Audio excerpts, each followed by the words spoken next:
साहब, यहाँ मौजूद हमारे सीनियर बेनीवाल साहब, नेशनल कोऑर्डिनेटर साहब,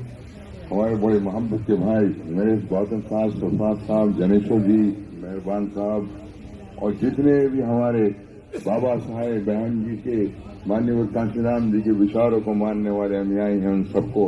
खिताब करते हुए ऐसे एक दिल में बड़ी खुशी होती है कि आप सबको गणतंत्र की आज बहुत बहुत मुबारकबाद। लेकिन जब हम मुबारकबाद देते हैं तो उसके साथ साथ हम सबकी एक जिम्मेदारी बन जाती है। ये आज हम यहाँ तिरंगा फहरा रहे हैं, ये हक भी अगर हमें आजादी के साथ अपने मुल्क का तिरंगा फहराने का दिया है तो वो आज है तो बाबा साहेब की देन है।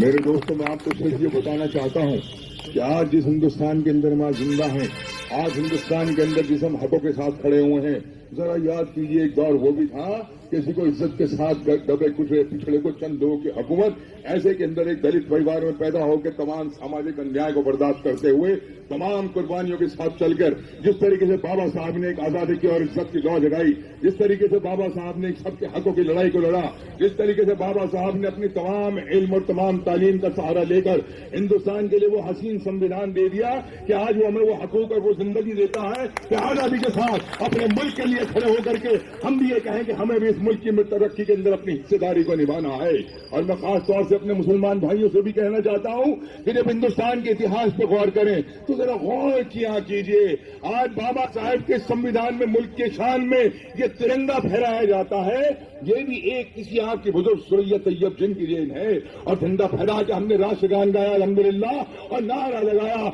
जय हिंद, जय हिंद, ये आबिद हसन सफरानी की देन है। तो याद करो इसके अंदर कैसे बाबा साहब के विचारों के साथ सबने ये तय पाया कि हकों के लिए लड़ना है तो आजादी के साथ रहना है। उस जमाने में भी कुर्बानियां दी गई और ये तय कर लीजिए कि आज बहन जी जब उन तमाम हकों के लिए खड़ी हो गई तो एक बार फिर अगर ये वक्त कुर्बानी मानता है तो बहुजन समाज पार्टी का एक कार्यकर्ता हर कुर्बानी देगा। लेकिन 2027 के अंदर हकों के, दलितों के लिए, वंचितों के लिए, अकलियतों के लिए हर वो इंसान आज जो त्राही महसूस कर रहा है, गिरफ्त महसूस कर रहा है, इस मुल्क की आन बान शान के लिए हम में हर इंसान बाबा साहब से प्रेरणा लेते हुए, अपने तमाम बुजुर्गों से प्रेरणा लेते हुए बहन जी के साये में एक बार फिर हर कुर्बानी देगा और मुल्क को बुलंदी पर पहुंचाएगा। और वो जब भी हो सकता है उसका पहला कदम कि आने वाले चुनाव के अंदर 2027 में बहन जी की सरकार कायम करनी है। आइए इसका आजम ले,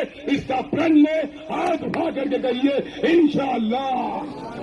बहुत बहुत शुक्रिया साहब, बहुत बहुत शुक्रिया। सबको एक बार फिर बधाई। बाबा साहेब के आज़म को याद रखिए, बहन जी के आज़म को याद रखिए, जिस तरीके से कुर्बानियां देकर आज हम आजाद माहौल के अंदर, आजाद हवा के अंदर खड़े हुए हैं, ये हमारे बाबा साहेब की देन है। इस लड़ाई को बहन जी आज भी उसी सरगर्मी से लेकर के चल रही हैं। तो आइए मिलकर के इस लड़ाई के अंदर कांधे से कांधा मिलाकर समाज का हर वर्ग, हिंदू, मुसलमान, सिख, ईसाई, दलित, वंचित, कमजोर, किसान, मजदूर, फिर इसको लड़ाई को लेकर और ये तय करने के झंडा बुलंद और हमेशा रहेगा। संविधान के ऊपर